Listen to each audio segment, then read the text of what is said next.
Kalau secara lembaga, KPK tidak bisa diintervensi oleh lembaga, oleh pihak lain. Saya bicara soal ini ya, karena gini, akan kembali kepada orang per orang di KPK. Pimpinan KPK itu 5. Ini yang sering salah juga, seolah-olah KPK itu hanya dikendalikan oleh ketua KPK. Ketua KPK-nya baik, KPK akan baik. Ketua KPK-nya buruk, yang disalahkan juga ketua KPK. Dewan Kolonel bubar atau masih ada? Kalau ditanya itu, kalau dia organisasi mungkin saya bisa bilang bubar. Bubar. Tapi kan dia bukan organisasi. organisasi. Tapi kalau ditanya orang-orangnya masih ada nggak? Masih Masih ada. Masih eksis di situ. Bahkan kami beberapa teman Dewan Kolonel itu yang dulu di Dewan Kolonel itu sering intens diskusi di lantai 7 itu. Ketua umum partai politik ketemu presiden tidak ngomongin politik. Yang jabatan politis nggak ngomongin politis, terus ngomongin apa? Masa ditanya apa kabar Pak Surya?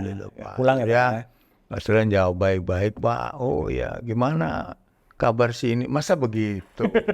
Pasti ngomongin politik gitu loh.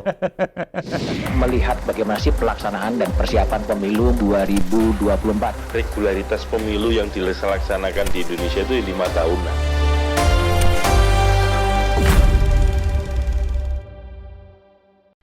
Oke, jumpa lagi di Back to BDM edisi The Candidate. Hari ini saya kedatangan tamu, sahabat saya yang pernah bekerja sebagai wartawan, pernah berada di Komisi Pemberantasan Korupsi, pernah berada di istana sebagai juru bicara presiden, dan sekarang sedang menjadi wakil saya di DPR dari fraksi PDI Perjuangan, namanya Johan Budi. Johan, gimana kabar? Alhamdulillah. Sehat. Sekarang kalau ditanya sehat harus ditambahi lebih lengkap. Apa wi? Sehat jasmani dan rohani.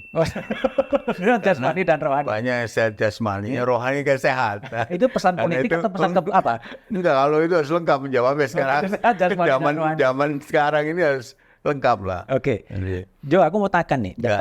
Ini soal pencapresan dan politik dan hukum ya. Ini sampean pernah di KPK lama sebagai jubir KPK berkaitan dengan pemeriksaan Muhaimin Iskandar di KPK yang sekarang orang menyebut ada politisasi hukum. KPK menjadi alat politik. Menurut Anda yang pernah berada di KPK seperti apa sebenarnya? Ya, sepanjang yang saya ketahui kalau lembaga KPK tentu tidak melakukan politisasi hukum. Tapi saya ingin menjelaskan gini. Ini kan ada kasus ya, kalau dari yang saya baca itu kasus TKI ya waktu itu ya, IT yang berkaitan dengan TKI ya. Dalam proses itu KPK kemudian menelusuri kasus itu lebih jauh lagi gitu. Sejak tahun 2012. Ini yang saya baca, yang saya lihat dari penjelasan juru bicaranya KPK. Sehingga kalau itu dikaitkan dengan pencapresan cawapresnya Caimin, saya tidak tahu apa yang ada di belakang itu ya. Saya tidak bisa menyimpulkan.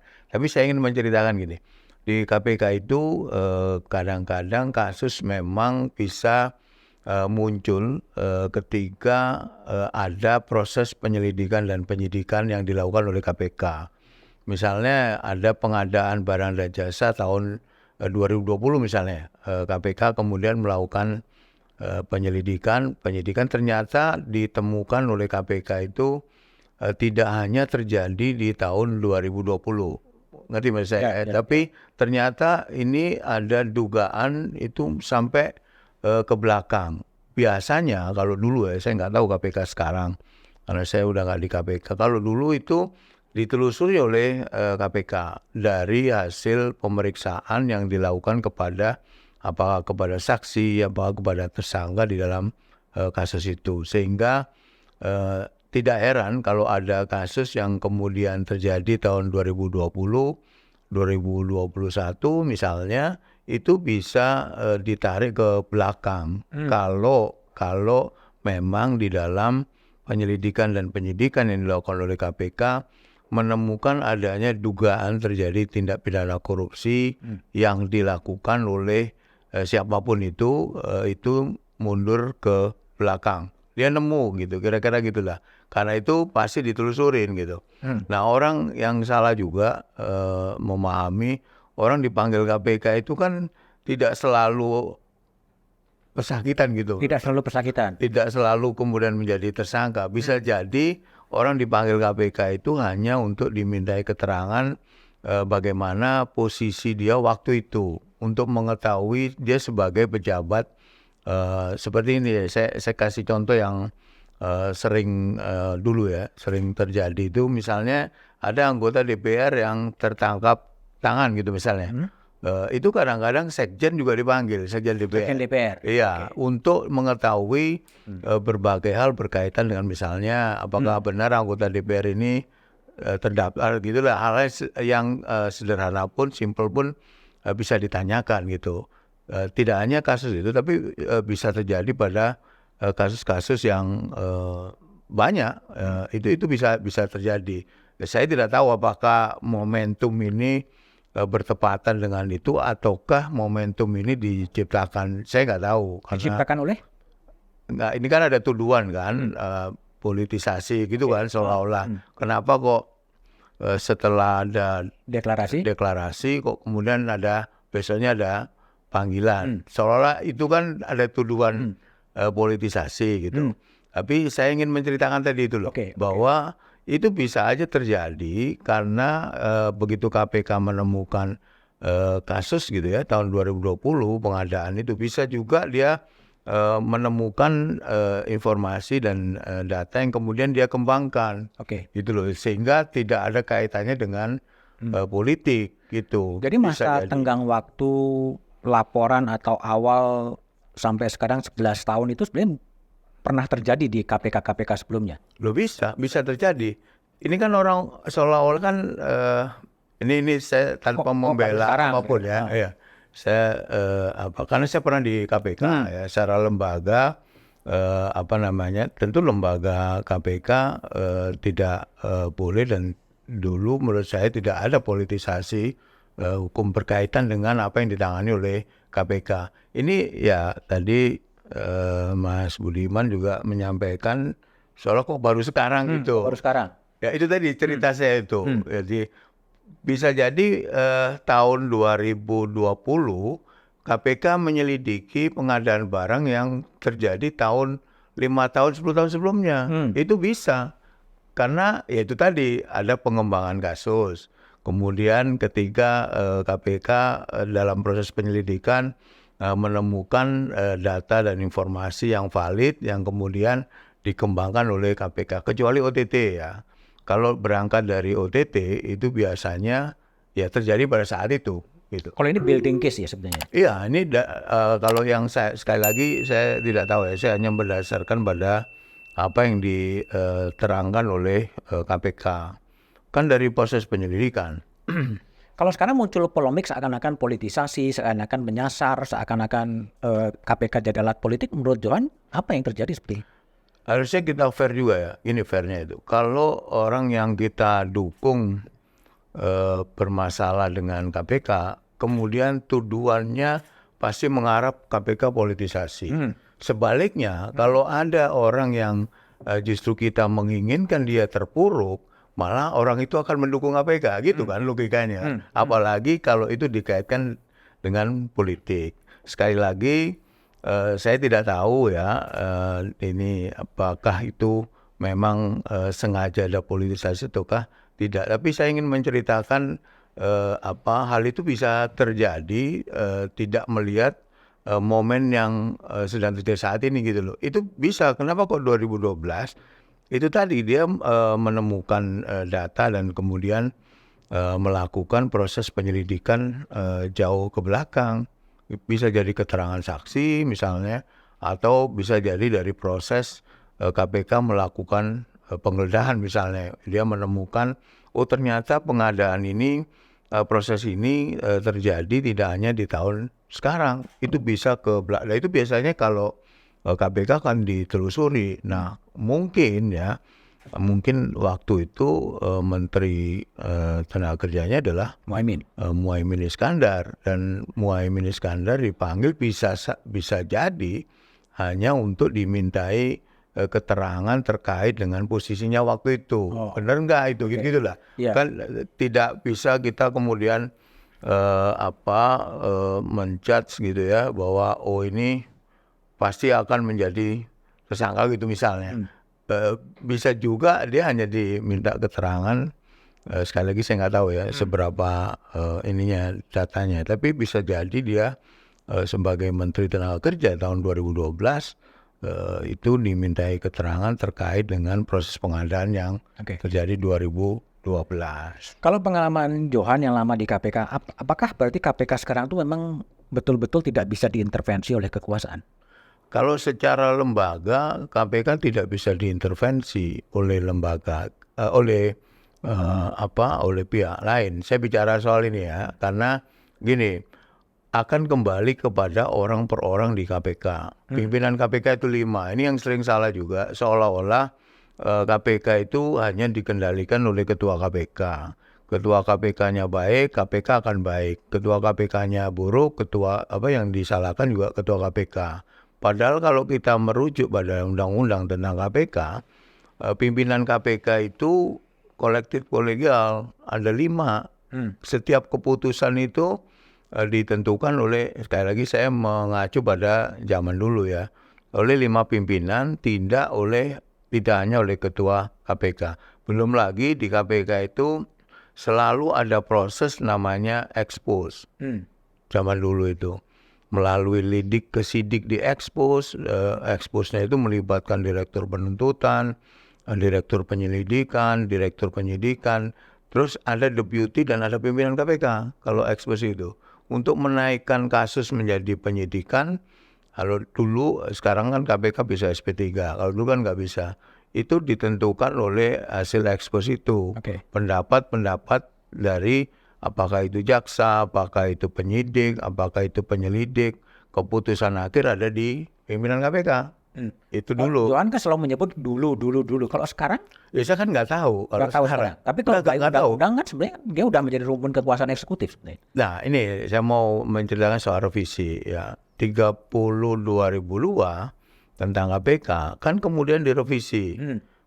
Kenapa saya selalu menyebut dulu itu? Karena dulu acuannya adalah 30 2002 tentang KPK. Sekarang kan 19 tahun 2019. Nah ini banyak perubahan yang orang tidak sadar ya, bahwa perubahan itu membuat, sekali lagi tentang soal lembaga ya, membuat KPK kurang bergas dibanding 30 2002. Apa yang menyebabkan itu? Satu, tadi udah disebut ya, pegawai KPK ASN. Itu nggak hanya sekedar ASN saja, itu ada turunan ke bawahnya. Ya, aturan-aturan yang kemudian mengubah di KPK. Apa itu? Nah, pegawai KPK harus nurut undang-undang ASN kan? Karena dia ASN. Kemudian yang kedua SP3. Ini ada pengaruhnya menurut saya. KPK bisa SP3. Bolehlah orang ngomong soal kan kalau orang nggak tanggal salah, nggak bisa SP3 gimana, kan melanggar HAM dan lain sebagainya. Itu juga mengubah SOP, mengubah banyak hal ya. Yang ketiga, Undang-Undang 19 2019 itu juga memekarkan organisasi KPK. Sekarang banyak itu deputinya lebih banyak. Sekali lagi itu juga mengubah SOP yang ada di KPK. Apakah kemudian itu tadi KPK menjadi dipolitisasi ataukah tidak? Menurut saya depend on yang mimpin tadi. Dan yang mimpin itu nggak hanya ketua KPK gitu loh. Saya kadang-kadang ditujukannya itu hanya kepada ketua KPK bagus, KPK jelek itu. Sebenarnya kan 5 pimpinan KPK itu yang membawa lembaga KPK. Kalau Johan pernah di anggota Komisi 3 DPR dulu pernah mengatakan semacam usulan ada omnibus law untuk pemberantasan korupsi. Itu idenya gimana sebetulnya? Ya gini, ini sempat saya sampaikan ke Pak Presiden Jokowi waktu itu ya. Saya melihat sekarang KPK tidak ada bedanya dengan polisi dan jaksa. Bahkan dulu yang di KPK disebut super body itu tidak menjadi super body lagi dengan revisi Undang-Undang 30 2002 menjadi 2019. Karena itu saya mengusulkan KPK ini dibuat berbeda. Jadi ada payung hukum yang kemudian menaungi 3 penegak hukum ini, baik polisi, jaksa maupun KPK ya. Mana yang harusnya kan KPK itu mensupervisi kan. Mensupervisi polisi sama jaksa dalam konteks ini. Tapi sekarang kan juga gitu kan sebetulnya. Ya bisa ditanya langsung aja ke itu, ke KPK, ke polisi sama jaksa, apakah itu berjalan ataukah Sekarang lihatnya saingan. tidak. Sekarang kan yang sering muncul di pemberitaan kan justru kejaksaan. Sering menangani, bukan berarti KPK nggak nangani ya, KPK nangani juga gitu.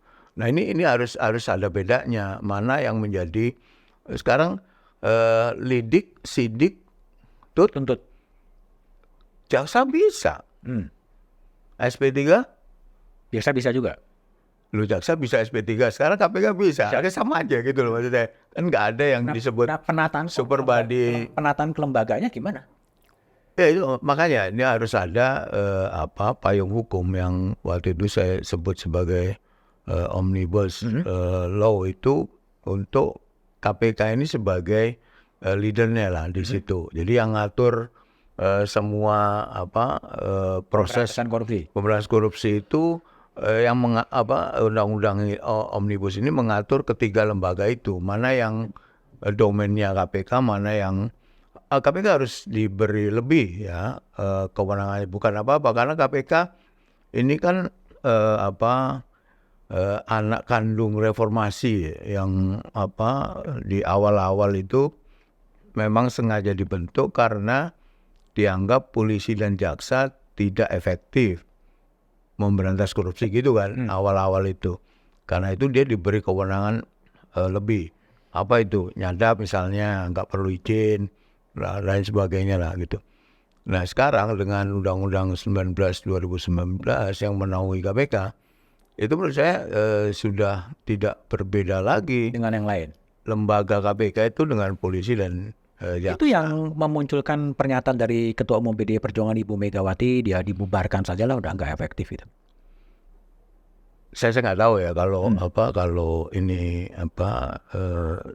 apa konteksnya ya kan.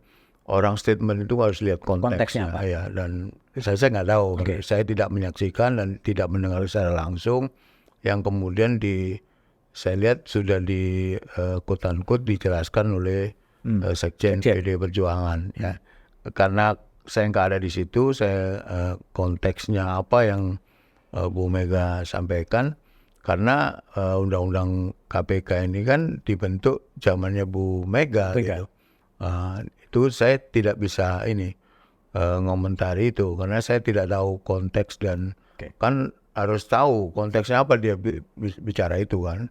Kalau nggak tahu kan nggak bisa menyimpulkan lah gitu. Kalau menurut saya KPK perlu diperkuat. Perlu diperkuat dengan omnibus law yang menempatkan dia sebagai super body untuk pemberantasan korupsi. Super body pemberantasan korupsi yang harus berbeda dengan kejaksaan. Kalau kita memang menganggap bahwa KPK itu anak kandung reformasi yang tugasnya memberantas korupsi gitu lah. Oke. Dari KPK itu, sekarang saya mau nanya ke isu yang pernah, minum dulu, yang pernah Johan dan teman-teman rame di DPR soal Dewan Kolonel. Masih ada Dewan Kolonel? Gini, kalau Dewan Kolonel bubar atau masih ada? Kalau ditanya itu, kalau dia organisasi mungkin saya bisa bilang bubar. Tapi kan dia bukan organisasi. Tapi kalau ditanya orang-orangnya masih ada nggak? Masih ada. Masih eksis di situ. Bahkan kami beberapa teman Dewan Kolonel itu yang dulu di Dewan Kolonel itu sering intens diskusi di lantai 7 itu. Diskusi Nusantara. Ya apa saja termasuk ya, tentang politik. Saya salah satu yang aktif ya untuk memberikan saran kepada partai melalui di situ kan ada Mas Utut, melalui Mas Bambang Pacul. Kalau kita ke Bu Mega kan jauh sekali kita jalannya. Kita kan kader yang di bawah lah kira-kira gitu. Tapi sumbangsi pemikiran itu juga kita sampaikan melalui dua orang ini di dalam diskusi-diskusi. Bahkan beberapa waktu yang lalu saya sempat nelpon Mas Ganjar dan Mas Ganjar saya undang untuk diskusi di lantai 7 itu. Saya bilang Mas Ganjar nanti kalau mau datang ke lantai 7 di DPR kita memberikan saran lah dipakai atau tidak terserah sampean. Saya bilang kita dari melihat situasi dan kondisi saat ini apa sih yang perlu ada masukan pada Mas Ganjar. Dan Mas Ganjar waktu itu menyampaikan ya saya akan datang tapi setelah sekarang. Enggak, dia minta setelah tanggal 6 September. Iya, Setelah selesai jadi gubernur. Iya. Oke. Ya, nanti mungkin minggu depan lah kita akan arrange teman-teman di lantai 7 itu kita undang Mas Ganjar, kita memberi masukan aja bagaimana quote-unquote ya melawan calon-calon yang lainnya itu dari sisi komunikasi tentu. Saya kan nama di komunikasi publik jadi juru bicara kan. Nah, kali aja masukan-masukan itu bisa masuk di Mas Ganjar ya. Apapun kan namanya masukan kan baik aja. Tapi apa sih kira-kira masukan yang paling urgent disampaikan oleh Dewan Kolonel kepada Mas Ganjar? Jangan kalau saya Pribadi lah. Ya, kalau saya kan subjektivitas saya tentu saja menurut saya ini juga pernah saya sampaikan ke teman-teman adalah personal branding. Personal branding dari Mas Ganjar. Mas Ganjar itu harus segera difomkan gitu. Apa itu ya? Tentu saya harus ini dulu, harus bicara dengan Mas Ganjar panjang lebar kan, baru saya tahu bisa memberikan usulan yang pas personal branding Mas Ganjar adalah ini. Yang saya lihat sampai hari ini personal brandingnya itu belum kuat lah kira-kira itu. Belum kuat Atau belum ada sebetulnya. Ya kalau saya belum kuat lah, agak enak kalau belum kuat. Tapi itu memang penting ya dalam konteks sebuah kontestasi pemilu presiden. Menurut saya penting. Sekarang itu PDM ada perubahan yang sangat mendasar menurut saya Pilpres ini. Kalau dulu itu orang kan menjual gagasan dan ide pribadi masing-masing kan. Kalau sekarang saya lihat nggak begitu. Jadi ini hanya ada dua kelompok. Satu yang perubahan, yang isinya seolah-olah antitesisnya Jokowi. Satu lagi adalah yang ingin disebut sebagai fotokopinya Pak Presiden Jokowi. Gitu. Jadi dua ini. Ya kita lihat di off air itu banyak baliho Pak Presiden Jokowi dengan Pak Prabowo. Pak Presiden Jokowi dengan Mas Ganjar dengan kata-kata yang menunjukkan seolah-olah saya lah fotokopi atau penerusnya Pak Presiden Jokowi. Di sisi yang lain perubahan kan selalu mengkritik itu. Apa aja dari Pak Presiden Jokowi selalu dikritik oleh perubahan. Nah, tarungnya itu gitu di dunia, apakah itu medsos, apakah itu di off air ya. Nah, ini kan seolah-olah atau mungkin karena belum kampanye ya, saya nggak tahu. Seolah-olah kan persoalan direduksi menjadi kampanyenya itu atau narasinya itu direduksi menjadi yang ini pro Jokowi, yang ini anti Jokowi gitu loh, seolah-olah gitu. Nah, kalau publik nggak disuguhi oleh apa sih genuine ide gagasannya capres-capres ini? Idenya nggak ada, gagasannya nggak ada, personal brandingnya juga nggak ada seperti sekarang. Ya, menurut saya itu tadi narasi yang dibangun kok itu gitu loh maksud saya. Ini sebagai orang, ini subjektivitas saya. Ya. Mungkin orang bisa beda pendapat ya. Tidak apa sih gagasannya Pak Prabowo untuk Indonesia ke depan misalnya. Apa sih gagasannya Mas Ganjar untuk Indonesia ke depan? Apa gagasannya Mas Anies untuk ke depan Indonesia itu? Bukan berarti gini. Saya kalau jadi presiden akan begini, bukan begitu juga. Kan gagasan dan ide yang tentu bisa konkret ya. Kemarin kan ada di medsos itu kalau Caimin jadi BBM gratis. Gratis. Orang hamil langsung kasih 8 juta. 8 juta setiap orang hamil. Itu berapa orang itu duitnya dari mana? Bukan itu juga maksudnya gagasan dan ide itu. Nah ini menurut saya belum muncul dari Pak Prabowo, Pak Ganjar, kemudian juga Mas Anies. Ini subjektivitas saya dan saya melihat dari jauh ya, bukan sebagai kader PDI Perjuangan yang tentu tegak lurus kepada Bu Megawati Soekarno Putri yang sudah memutuskan Mas Ganjar. Oke, kalau Mas Ganjar tadi disebut personal brandingnya kurang kuat gitu. Kalau Johan lihat kalau Pak Prabowo dan Anies sudah ada personal brandingnya. Belum juga, belum ada. Sekarang ini saya lihat Pak Prabowo misalnya, sekali lagi saya melihat dari jauh ya, udah mengubah persepsi publik bahwa Pak Prabowo sekarang itu orangnya sabar. Nah, ini nggak tahu juga, bahkan Anda juga melihat itu orangnya sabar, humble, merangkul semuanya, gitu kan? Apa yang sedang dibangun ini sekali lagi dari jauh ya. Kemudian Mas Ganjar ini ditokohkan sebagai orang muda yang kemudian sebagai fotokopinya Pak Presiden Jokowi lah, gitu, penerus ini bos Pak Presiden Jokowi gitu. Nah Mas Anies ini ya inilah selalu menyuarakan tentang hal-hal yang mendasar ya, perubahan-perubahan tentang demokrasi. Tapi menurut saya belum konkret ide dan gagasannya gitu.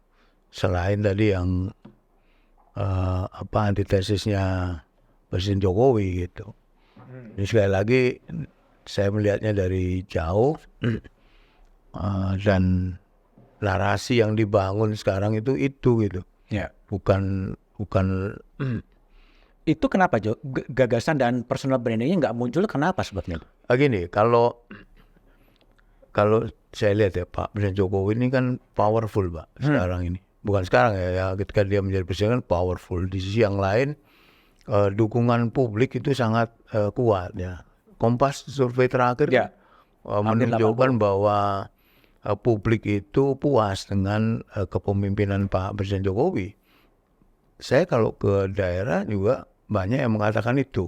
Ini kan survei. Kalau saya kan langsung ke daerah, mengatakan bahwa rata-rata mereka puas dengan apa yang dilakukan oleh Pak Presiden Jokowi. Bagaimana mereka tidak merasa puas?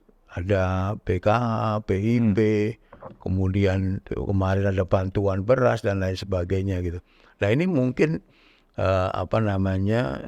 yang menjadi andalan ya quote-unquote dari capres yang membawa yang pingin jadi penerus Pak Jokowi. Itu kan nanti ada efeknya juga. Kalau siapa yang di endorse Pak Jokowi atau siapa yang melanjutkan program-program Pak Jokowi, maka dia akan tentu disukai oleh masyarakat gitu. Kalau logikanya gitu artinya memang faktor Pak Jokowi akan sangat menentukan perilaku voters nanti. Menurut saya sangat berpengaruh pada capres yang ini ya, yang ingin fotokopi dirinya menjadi fotokopinya Pak Jokowi ya. Nah fotokopinya kan dua tuh antara Pak Prabowo dan Mas Ganjar. Ya itu nanti tergantung Pak Presiden Jokowi mengendorse siapa di antara dua itu. Apakah Pak Jokowi akan mengendorse? Menurut saya dia tidak akan menyampaikan secara terbuka karena dia presiden. Menurut saya. Meskipun banyak bahasa-bahasa simbolik. Ya kan dia bersama Pak Prabowo kunjungan itu kan dia juga lakukan kepada Mas Ganjar. Kemana-mana juga dia pernah bareng sama Mas Ganjar. Bahkan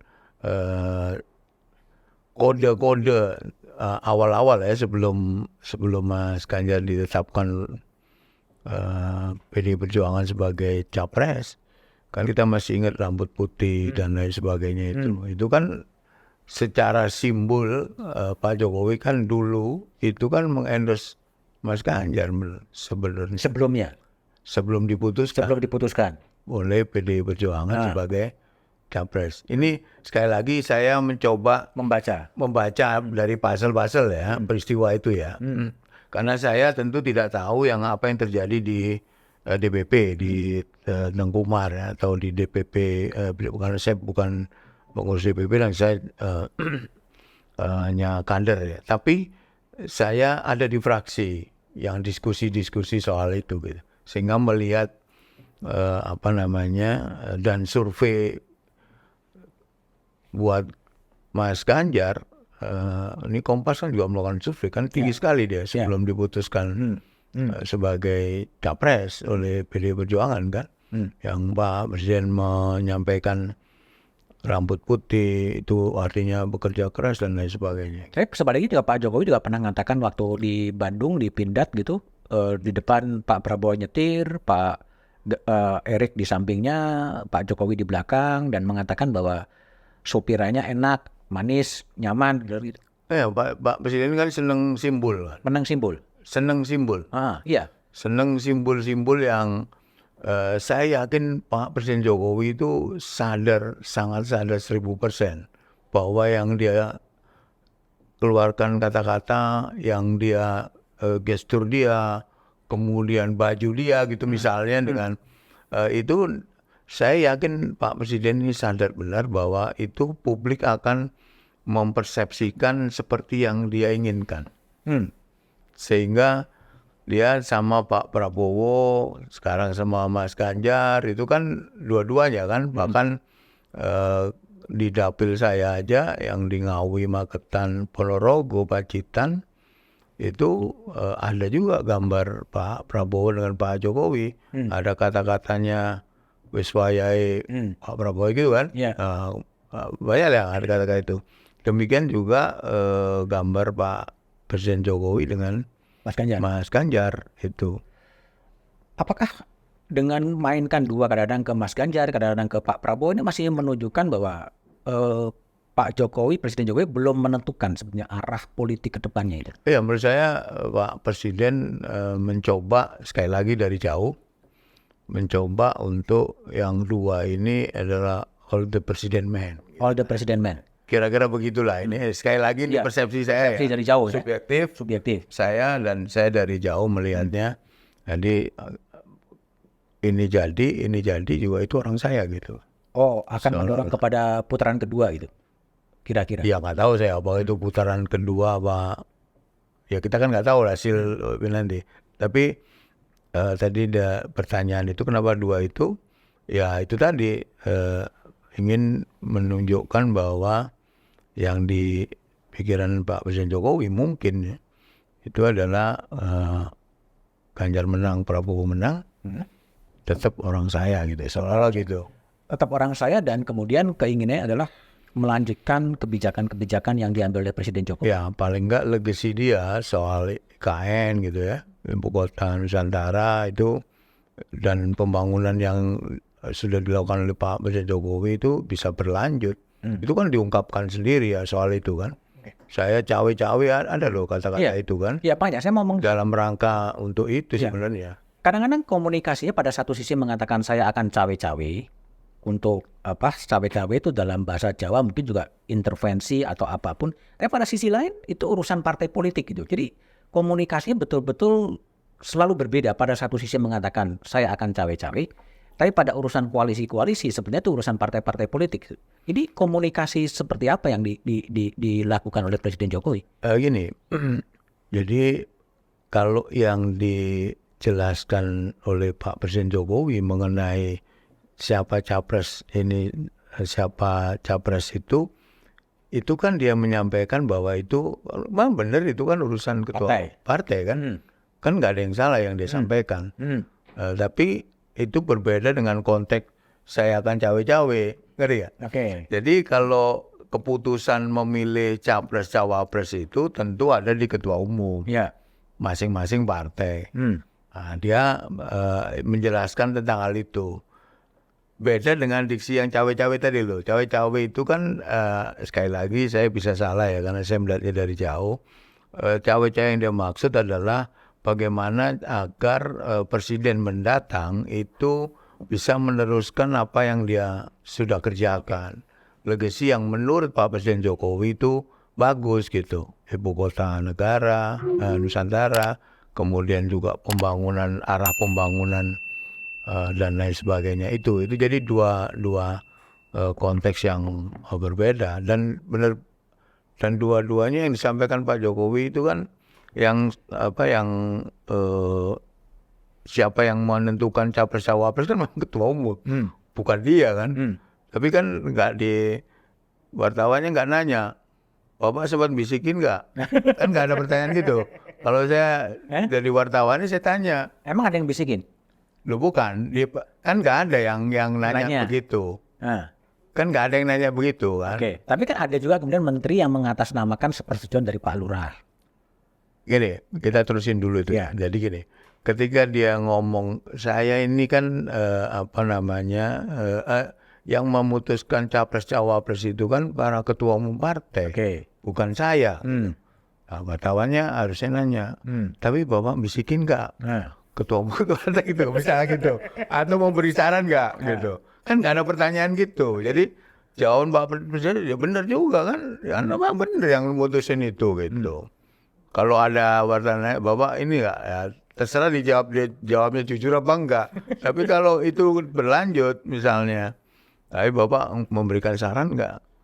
Karena dia ketemu sama ketua umum parpol. Terakhir ketemu Surya Paloh, ketemu ketua umum partai kan. Ya, terus yang diomongin apa?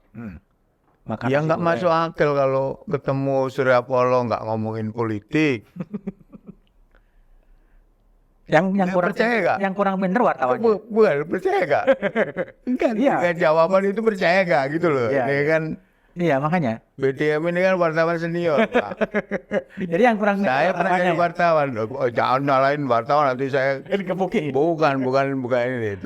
Saya kan seandainya waktu itu ada wartawan yang menanyakan itu. Ya kita tunggu jawaban dia apa gitu misalnya. Karena misalnya ketemu Surya Paloh gitu, kan kita nggak ngomongin politik kok. Ketua umum partai politik, ketemu presiden, tidak ngomongin politik. Yang jabatan politis, nggak ngomongin politis terus ngomongin apa? Masa ditanya apa kabar Pak Surya? Gitu, Pak. Pulang ya Pak. Pak Surya jawab baik-baik Pak. Oh ya gimana? Kabar sini, masa begitu? Pasti ngomongin politik gitu loh. Sampai sekali saya tanya, apa definisi politik itu? Sekarang kan udah campur aduan antara hukum dan politik. Tadi pertanyaannya tadi kan politisasi hukum. Definisi hukum itu apa? Definisi politik itu apa? Kan cair Pak sekarang itu. Enggak bisa kita kota ini politik, urusan ini hukum. Nggak bisa begitu, karena pertanyaannya itu bisa nyampur gitu loh. Campur aduk. Ya. Jadi politik dan hukum jadi ya. Tapi kalau tadi kan Johan mengatakan kalau ketua umum partai politik kemudian bertemu presiden, nggak mungkin lah nggak ngomongin politik. Nah Johan sendiri kan tanggal berapa ya? 26 Agustus ketemu dengan presiden. Kalau itu lain Pak, saya nganterin undangan kalau itu. Saya minta izin menghadap Pak Presiden Jokowi. Sewaktu itu beliau menyediakan waktu. Saya nganterin undangan Bapak, saya mau mantu itu. Waktu itu beliau ngomong insya Allah hadir. Johan hari apa gitu, saya sampaikan lah. Itu kami judul wartawan nulis saya keluar udah Johan Budi panggil banyak. Tapi udah saya jelasin bahwa itu nggak ini. Oke. Gitu. Tapi itu juga nggak ngomongin politik juga. Ya kan nggak sekedar nganterin undangan lah. Nah, terus? Pasti kan saya kan pernah lama di Iya, sana. makanya. Ya saling tanya-tanya kabar, terus tanya-tanya Pak gimana nih pilpres, gitu-gitulah. Tapi nggak mungkin saya ceritakan di podcast ini lah. Tapi Saya juga nanya-nanya. Beliau juga jawab-jawab gitu. jawab. Iya, jadi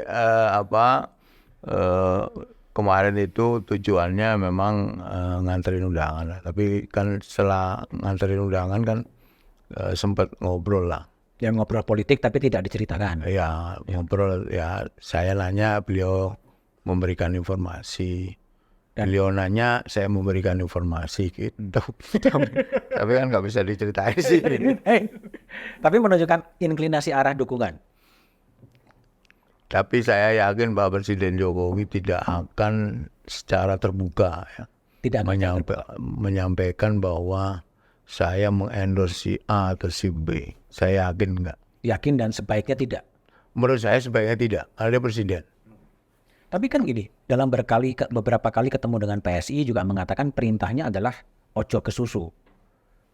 Semuanya masih sangat cair itu. Ini jadi kalau dari Johan yang pernah mendampingi Pak Jokowi ketika Pak Jokowi mengungkapkan semuanya masih cair, apakah kemudian ini masih akan banyak sekali perubahan-perubahan? Saya yakin perubahan itu tidak mingguan, Pak. Tidak mingguan, bisa harian. Bisa harian. Coba Anda bayangkan, ketika ulang tahun PAN, sore ya, waktu itu nama menjadi berubah. Ya. Indonesia Maju. Saya pagi diwawancara sama media waktu itu. Saya sampaikan, jangan menganggap bahwa itu menjadi koalisi yang sudah fix.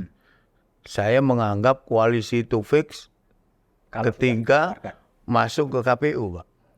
Itulah fixnya gitu. Apalagi ketika pengumuman perubahan nama itu, Caimin kan mengeluarkan statement yang nadanya agak kecewa waktu itu. Iya kan? Sekali lagi ini dari jauh ya. Saya tidak dikasih tahu. Dia bilang gitu kan? Saya tidak dikasih tahu kok ada perubahan nama, saya tidak diajak diskusi. Saya akan melaporkan ke partai. Bahasanya gitu. Nah, dia ketua umum melaporkan ke ketua umum. Nah, dia kan berkuasa di partai itu. Nah, ini saya dari situ, wah ini kecewa ini. Caimin kecewa ini. Caimin itu kan politisi ulung, Pak. Dan udah paham betul. Nggak lama, nggak ada hitungan hari, bisa hitungan jam itu. Dia pindah. Dan semua kaget.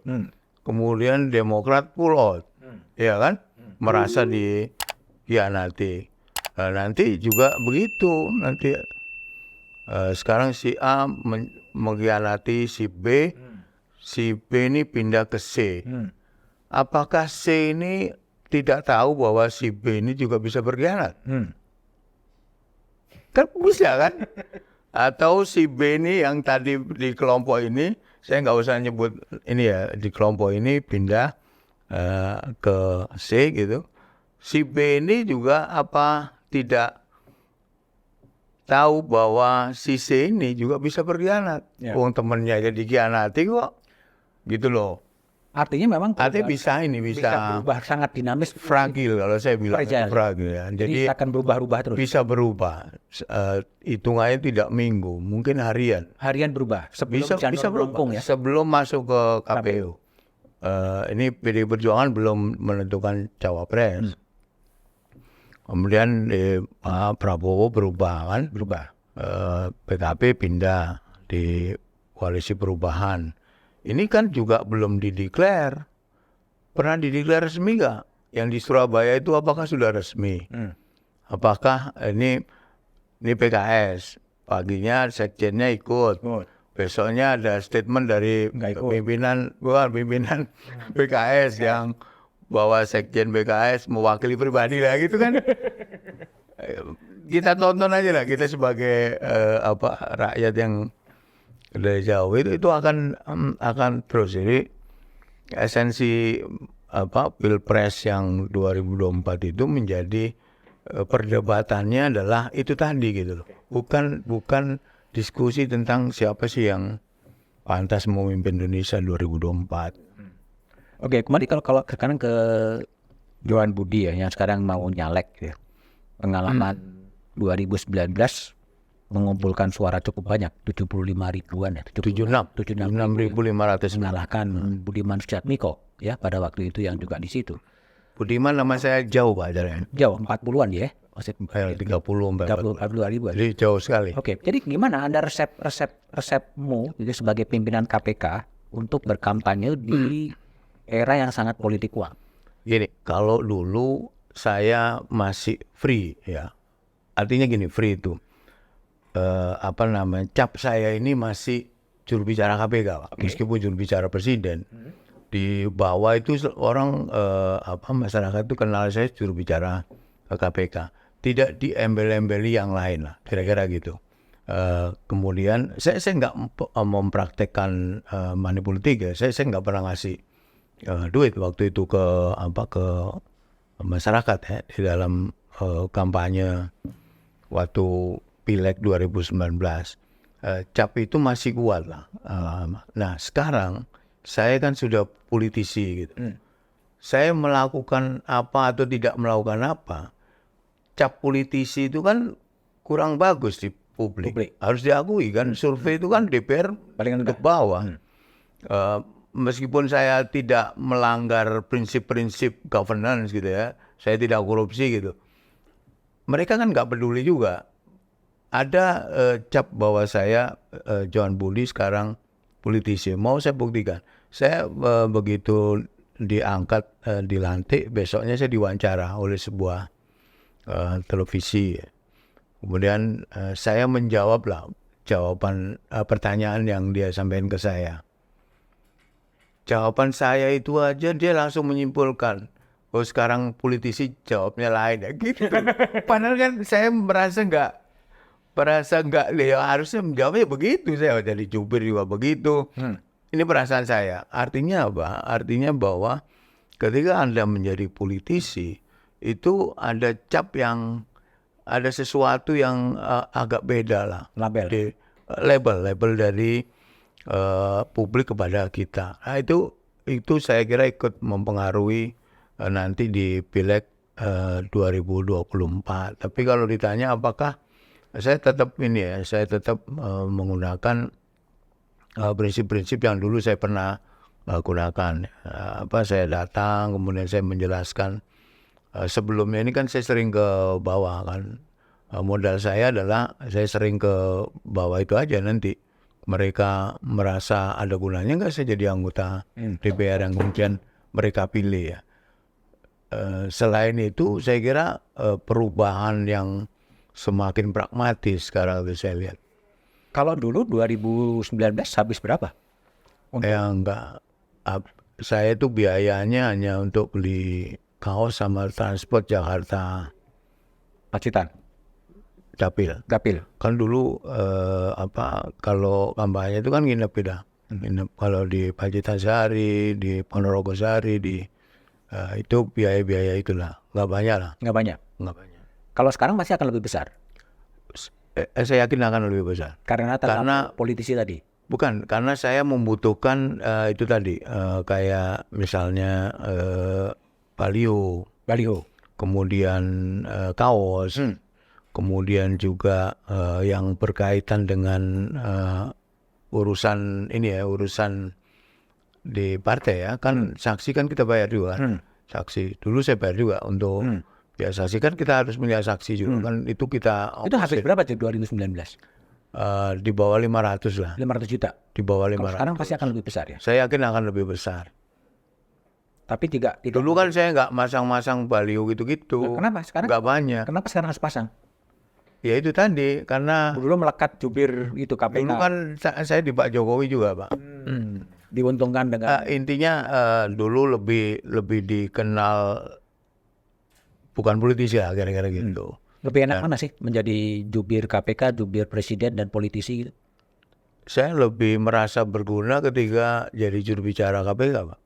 Lebih merasa berguna? Lebih merasa useful lah, kira-kira gitu. Kenapa?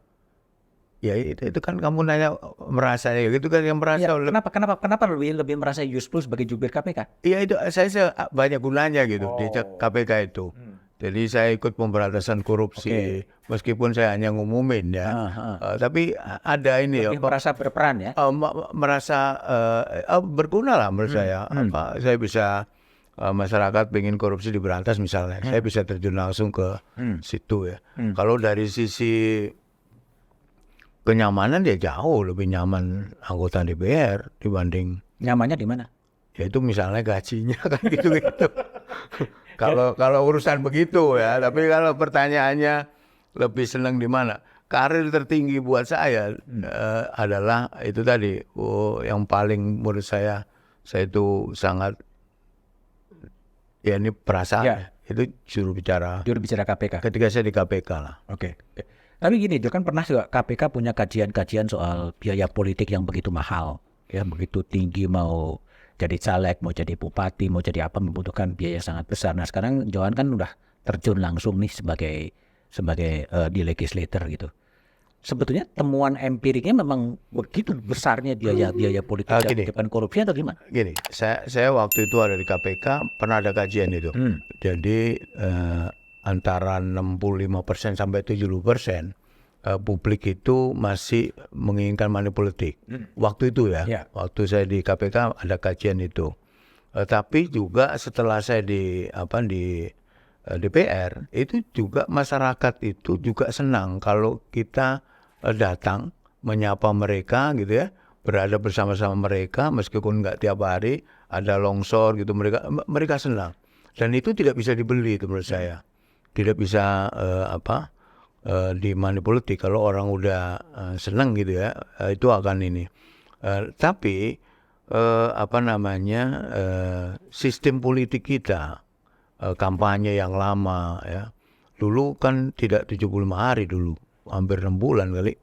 Kemudian juga yang harus ada alat peraga, kemudian juga berkaitan sama saksi-saksi di TPS, itu menyedot banyak biaya menurut saya. Dan survei terakhir itu kan Kompas kalau nggak salah, itu kan juga masyarakat masih setuju money politik kan, di atas 50% kalau nggak salah. Kalau Johan nggak konflik batin ya ketika ada money politik, tapi sebagai mantan Enggak, saya nggak mau nggak mau melakukan itu. Nggak mau melakukan. Even 24 nanti saya juga nggak akan melakukan itu. Saya ini sunnah aja Pak, ngerti sunnah kan? Ya. Mau jadi syukur, nggak jadi ya. Saya kemarin sampaikan ke awal-awal yang gegap gempita Dewan Kolonel itu, saya udah sampaikan ke Mas Utut, ketua fraksi, ke Mas Pacul, sekretaris fraksi, saya udah nggak nyalon lagi udah. Saya bantu partai saya bilang. Tapi nggak boleh, udah nyalon lagi. Disuruh nyalon. Karena itu tadi orang kan ya dulu juga begitu saya. Nyalon juga ini aja Pak, sunnah. Aja. Iya, saya kalau kampanye coba cek ke teman-teman yang jadi Bapak dan Ibu jenengan milik kula ya alhamdulillah. Boten nopo. Mungkin nggak semua caleg-caleg seperti Johan gitu. Ya nggak tahu saya, tapi saya begitu. Saya sunnah, sekali lagi sunnah. Tapi saya setiap kali turun itu bahwa gini, saya jangan dikaitkan sama 24. Ya. Nggak ada hubungannya. Saya ngomong ini bukan menuju ke Pileg 24 loh. Jauh-jauh hari saya udah melakukan itu ketika saya jadi anggota DPR. Ya klise terkesan, tapi itu yang saya lakukan. Nanti saya banyak cerita bagaimana omongan saya ini ya. Jadi jangan dikaitkan itu. Saya ke sini itu karena saya dulu ada pas kampanye kan Anda tidak saya datangin. Harusnya kan pas kampanye saya datang banyak tempat. Tapi sekarang saya menjadi anggota DPR, Anda saya datangin rakyat ini. Jadi saya itu bagaimana sebagai anggota DPR, saya itu ada gunanya buat mereka. Saya kan sering ngasih bantuan, tapi kan nggak ada di media sosial, nggak ada kita foto-foto. Ya, bantuan. Coba lu cek di tempat yang lain, kan mamerin itu di media. Saya nggak ada Pak. Apa nggak dipamerin? Saya nggak ada. Kenapa nggak dipamerin? Ya itu tadi. Sunnah tadi. Ya bukan sunnah itu tadi Pak. Saya kan tujuannya agar Memang membantu. menjadi anggota DPR itu Bermanfaat. ada gunanya Oke. buat di dapil. Sekali lagi ini klise. Ini kata-kata mutiara. Tapi itu saya lakukan Pak. Oke. Saya banyak bantu ya. Kalau ngomong kan gak enak. Tapi kan Anda pernah lihat gak? Ditampilin bantu misalnya ambulans. Ini saya bisa menghubungkan. Kalau yang lain kan didatengin kan, Ya. foto. Foto, sebar. Ininya stiker muka dia ini, padahal bukan dari dia itu, dari mitra kan? Mitra. Iya kan? Iya. Saya nggak ada Pak, Ada. nggak ada. Saya Pak, ini ya saya ceritanya ada yang dulu waktu kampanye itu ada sebuah pesantren lah ya, yang kemudian saya komunikasi sama saya komunikasikan ke Pak Basuki waktu yang 2019. Pelaksanaannya kan setelah 2019 kan, baru tahun 2021 lah terlaksana Rusunawa. Ya.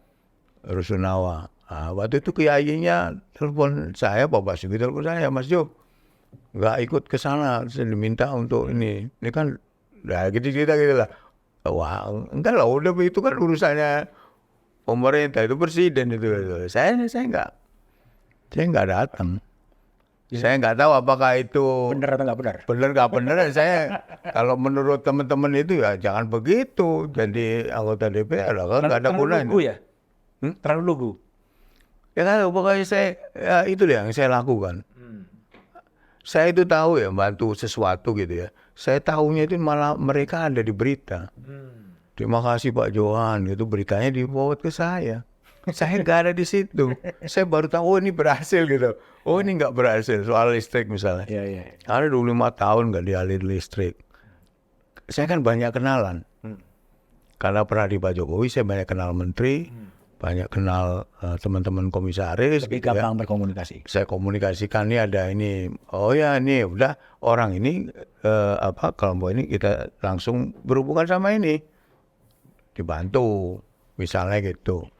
Setelah itu ya udah. Nah itu ya nggak tahu itu salahnya saya apa benernya saya nggak tahu. Tapi memang itu yang saya lakukan sampai hari ini. Begitu aja pokoknya. Kalau ada Pak sembako misalnya, saya hampir tiap 3 minggu bagi sembako di dapil itu. Oke. Tapi Duit dari mana? duit dari mana? Reses. Reses, dana reses. Ya duit reses lah. Ya, duit Kita reses. bagi. Hah? Duit reses kan? Iya duit Kunjungan daerah reses yang itu. dibagikan lagi. Saya bagikan. Tapi sorry to say ya, anak-anaknya yang bagi ribuan sembako itu. Coba tanya dari mana? Dari mana? Ya nggak tahu, tanya aja. Pakai duit sendiri apa enggak? Duit yang ketiga. Jadi itu yang saya lakukan. Meskipun nggak banyak, pasti kalah sama yang bagi ribuan. Bagi 200. Dana resmi ya? Dana Sembako. Tapi kan di berapa kabupaten itu. Oke. Kan sembako bukan hanya beras loh. Iya, sembako. Sekarang dapil Jawa Tengah 7, Jawa Timur 7 ya? Ya. Dengan siapa lagi tuh saingannya? Dari PDI. Dari PDIP? Saya sekarang nomor 2. Dulu kan nomor 1. Nomor urut 1 dulu. Sekarang saya nomor urut 2. Nomor urut 1-nya itu Mas Kanang, bekas Bupati Ngawi. Nomor 3-nya istri Bupati Trenggalek. Saingan partai lain? Partai lain Ibas ya. Pak Ibas itu yang banyak suaranya di situ. Banyak ya? Di dapil 7 itu dia paling banyak tuh. Di atas 250 kalau salah. 50.000 ya? Iya, paling banyak itu. Sekarang targetnya berapa, Cuan? Dulu sebelum saya masuk itu 1. Begitu saya masuk, PDI jadi 2. Nah, sekarang? Coba saya tanya dulu sebelum itu. Saya punya kontribusi nggak ke partai? Punya lah. Nah, punya kan? Iya kan, dengan 75.000, 76.000 kan? Berarti kan saya nambah kursi. Nambah kursi. Punya kontribusi kan? Tapi sekarang kenapa saya jadi nomor 2? Kenapa? Saya nggak tahu itu. Karena di mana? Enggak. Jadi kalau Demokrat ya Oke, Mas Ibas itu waduh banyak banget itu suaranya kuat Demokrat itu. Kita targetnya kalau bisa ya 2 atau 3 lah di situ. Oke, Cuan, thank you telah bergabung di Back to BDM. Jadi silahkan amati dan cermati pikiran-pikiran dari Johan Budi, Mau setuju, mau tidak setuju bisa juga memberikan komentar di kolom komen. Melihat bagaimana sih pelaksanaan dan persiapan pemilu 2024. Regularitas pemilu yang dilaksanakan di Indonesia itu 5 tahunan.